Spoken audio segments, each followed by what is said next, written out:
రాష్ట్రంలో ఎన్నో అభివృద్ధి సంక్షేమ కార్యక్రమాలు ఇప్పుడే మనం పునాదిరా వేసుకున్నాం.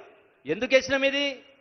2500 మంది పేద విద్యార్థుల కోసం 200 కోట్ల రూపాయలతోటి యంగ్ ఇండియా ఇంటిగ్రేటెడ్ స్కూల్ అంటే కార్పొరేట్ మీరేవైతే లక్షల రూపాయలు ఫీజు కట్టి మీ బిడ్డలకు అప్పులు చేసి బిడ్డలకు ప్రైవేట్ పంపుతా ఉన్నారో, స్కూల్ పంపుతా ఉన్నారో, అది పంపాల్సిన అవసరం లేకుండా ఇలా ప్రభుత్వ డబ్బుతోటి అటువంటి గొప్ప చదువులు రావడానికి ఈనాడు ఇక్కడనే మనం పునాది రాయి వేసుకున్నాం.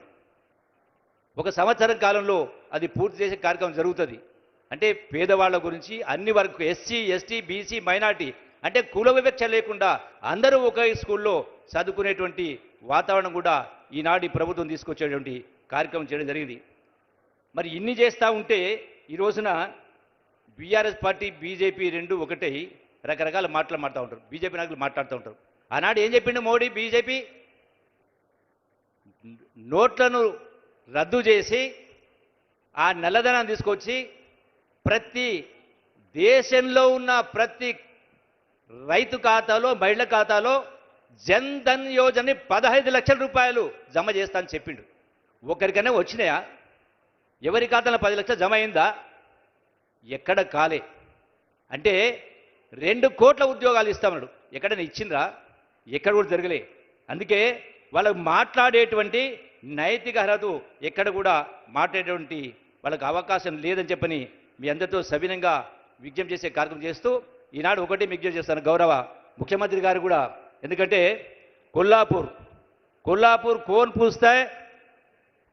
కోన్ పూస్తాయ్ కొల్లాపూర్ అనే నానుడి.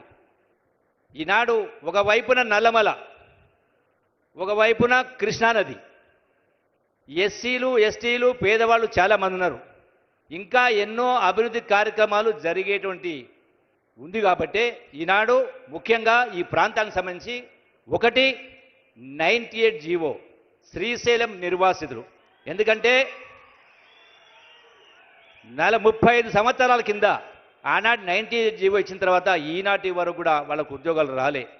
కొన్ని వందల మంది ఉన్నారు పేదవాళ్ళు. కాబట్టి పెద్ద మనసుతోటి వాళ్ళ యొక్క సమస్యను పరిష్కరించాల్సిన అవసరం ఉంది. కాబట్టి వాళ్ళకు ఎందుకంటే చాలా సంవత్సరాలు వాళ్ళ బాధ అయితే వర్ణనాతీతం. కాబట్టి వాళ్ళ సమస్య పరిష్కరించాల్సిన అవసరం ఉంది. అట్లాగే రెండవది వాల్మీకి బోయలకు సంబంధించి కూడా ఎస్టీ జాబితాలో చేరినటువంటి ఒక కోరిక ఉంది. కాబట్టి దాన్ని కూడా మనం గౌరవ ముఖ్యమంత్రి నాయకత్వంలో అది కూడా ముందుకు తీసుకెళ్లాల్సిన అవసరం ఉంది.